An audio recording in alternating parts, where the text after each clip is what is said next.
Hello and welcome to my channel, The MMA Girl. I'm your host, Jessica, the MMA Girl, of course. And welcome back to my channel where we talk all things MMA and combat sports. And today we'll be covering UFC 319. As always, of course, I'm going to be going over my picks for the main card of the UFC 319 card. We're going to go over the prelim fights to not miss. And then we're going to be going over my picks for the main card. And you'll be letting me know what you think of my picks after all this.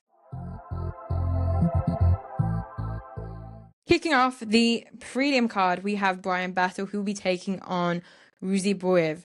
We were supposed to start the prelim card with Karine Silva versus JJ Aldrich, but that fight has been cancelled. So we are kicking off the UFC 319 prelim card, early prelim card, with Bryan Battle versus Ruziboev. So I'm very excited to see Bryan Battle back in the octagon, and I'm excited to see how he'll do against Ruziboev, a very dangerous Kazakhstani fighter in the middleweight division. We also have on the early prelims card, Edison Barboza coming back against another veteran, Dricus Klose. This will be a cool fight to see two veterans with huge fight IQs get in the octagon and face each other. So that's not to miss out on the early prelim cards. We also have the return of the nicest UFC fighter that ever existed, Chase Hooper. Chase Hooper, of course, coming back after his win in his last fight. He has currently got a record of 16 victories to 3 defeats and 1 no contest. And he'll be taking on Alexander Hernandez, who's currently got 16 victories to 8 defeats and 0 no contests. This will be a nice fight to see Chase Hooper get back and hopefully stay in the win column, of course, following his victories that he's had at the UFC. We also have Jessica Andrade, who is coming back also after a loss, unfortunately, who will be taking on Lupi Godinez. So this could be make or break for Jessica Andrade. She's at the end of her career. She's on a losing streak. If she loses this fight, she may decide to retire at UFC 319, or she may try and stick around and try to get back in that win column.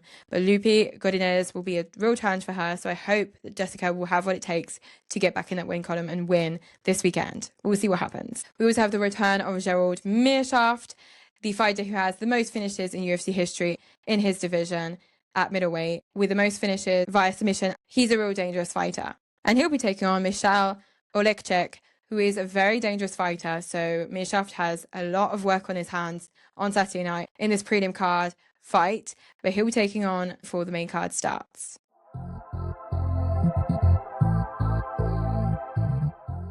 And now for my main card picks. We have, starting off the main card, Tim Elliott taking on Kai Asakura. Asakura, of course, coming from Japan. He was the fighter that debuted at the UFC with a title shot against Alexander Pantoja, of course, losing via second round submission. I believe that this time around, he will lose again against Tim Elliott, and Tim Elliott will also submit Kai Asakura. That's my belief. I believe that Kai Asakura will lose this fight, and Tim Elliott will be able to get a submission win over Kai Asakura in the second or third rounds, or get a decision win. But I think Tim Elliott will win this fight. In the second fight of the main card at UFC 319, we have Jared Cannonier versus Michael Venom Page MVP. And of course, the MVP is the younger, more dynamic fighter here. He's very quick on the feet. He has a nice karate style, and he's not a predictable fighter. You cannot predict what he does. And he obviously got to Tashara Bullet in the octagon when he last fought, and he will get to Jared Cannonier. I think Jared Cannonier's power is his only weapon in this fight, and hopefully he'll be able to use it against Michael Venom Page, unless he wants a hard time about it. I believe, however, that Michael Venom Page will win this fight via decision. It'll be a big decision. Jared will try and knock him out, but Michael Venom Page will be too quick on the feet and dodge all his efforts to knock him out and get the decision win in this fight. Next up, we have, of course, Jeff Neal. Jeff Neal, who'll be taking on fighting nerd Carlos Prates. So I have to, of course, adorn my fighting nerd glasses. Hang on a minute. How do I look? A bit dirty. I can't really see much.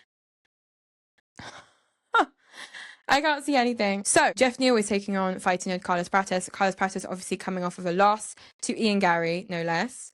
And Carlos Prates is looking to get back in that win column against Jeff Neal. Jeff Neal has been working a lot on his cardio, a lot on his strength and conditioning. You guys have seen it on Embedded. I don't need to explain it to you. And Carlos Prates, he's been on the Pound for Pound podcast with Henry Cejudo and Kamaru Usman. And he said that he's been working on the skills that he lacked in his last fight. He's been training with new coaches and varying his fight camp with the fighting nerds, with his coaches in Sao Paulo, with his coaches in the US, and obviously working on the specific errors he made in his last fight with Ian Gary and trying to erase any of those errors so he won't be making any of these errors in the future. However, will he beat Jeff Neal? Yes, I think he will, and I think that he will get a KO win over Jeff Neal in the second or third round. Quote me on that. I think this fight is a one and done. And of course, for the co-main event of Saturday night's UFC 319 card in Chicago, Illinois, we have Leon Murphy versus Aaron Pico. Aaron Pico, of course, debuting in the UFC versus Leon Murphy. Leon Murphy has been called for this fight at 3 weeks' notice, but as he said himself, 3 weeks is enough for him. He doesn't need any more time. He feels ready. He feels good. This should be cool for him. This should be a good, easy ride. Aaron Pico, of course, he's had a lot of ups and downs in his career. Bellator, PFL, and now UFC. He's very happy to finally be at the UFC, as most fighters are, of course. However, I don't believe he has the level of Leon Murphy. I don't think he will be able to take Leon Murphy's zero here.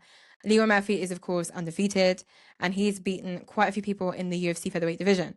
I believe that Aaron Pico has the skills to be at the UFC level right now at featherweight, but he doesn't have the skills to be the unbeaten Leon Murphy. So I believe Leon Murphy will take him to the decision once again, as he usually does, and I think Aaron Pico will unfortunately lose his UFC debut.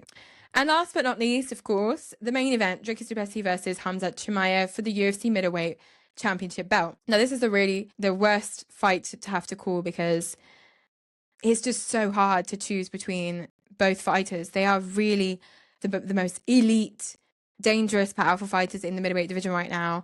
Dricus Du Plessis has a better striking range than Khamzat Chimaev. Khamzat Chimaev is, of course, a very powerful, a very strong, a very dangerous wrestler. But is he strong enough to beat a Dricus Du Plessis on the feet? I don't think so. But is Khamzat strong enough to submit a Dricus Du Plessis in the first or second round? I don't think so either. For me, my logic stays with Dricus Du Plessis because I believe Dricus has enough power to overpower Khamzat Chimaev and reverse positions if he was taken down. Dricus is expecting Khamzat to take him down. He knows he will. He's always been saying this. He says, I'm not one to be scared of him taking me down. I'm not one of those opponents who's going to say, no, he's not going to be able to take me down. He knows he'll take him down.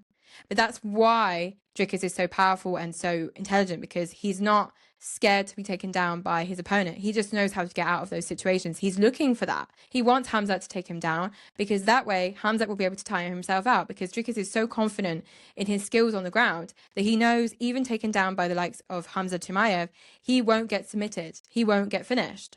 And I think if he is able to last the first, second, or even the third round being dominated on the floor by Khamzat, I believe that after that, in the championship rounds, halfway through the third round to the fourth and the fifth round, if we get there, I believe that Khamzat will succumb to Dricus Du Plessis' power, and Dricus Du Plessis will be able to get the ground and pound win, TKO, on Khamzat Chimaev.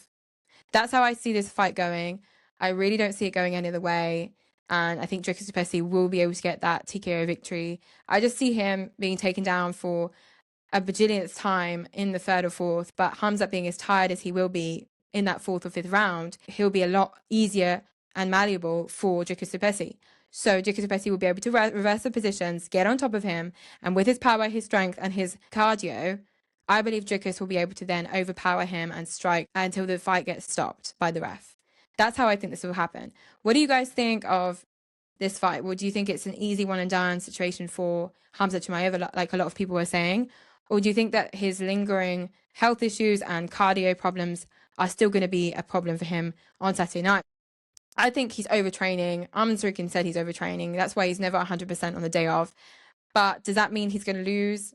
I personally think yes. I think that the overtraining, I think that the overdoing it, because he's probably got a lot of pressure on his shoulders since he's the favorite in this fight.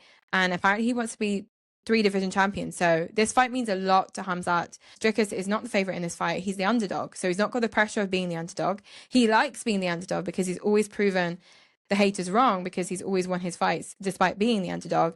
And he believes that he has what it takes to overpower Khamzat Chimaev, and the resting of Khamzat Chimaev will not be his Achilles heel in this fight. And I believe him. I honestly believe Dricus will win this one. Honestly, I think he'll retain the UFC middleweight championship belt, and this will call for someone to come out from somewhere else and beat Dricus Du Plessis, because now if Dricus beats Khamzat Chimaev, who could beat Dricus Du Plessis? I don't think anyone right now on the middleweight roster can beat Dricus Du Plessis. Not even Fluffy, who of course we've seen beat Dolidze last weekend. I don't think Fluffy has what it takes to beat Dricus Du Plessis at all. So have we got anyone new in the middleweight division that can come up in the rankings and challenge for the belt? I don't think so. I really don't. So that's my opinion, of course. What do you guys think of my picks for UFC 319? Are you looking forward to this card? I bet the answer is yes, of course. And let me know what you think of Khamzat Chimaev versus DDP. Are you with me? Do you also agree that DDP will get this one? Or do you agree with everyone saying that DDP will lose and Khamzat will be too much for DDP to handle?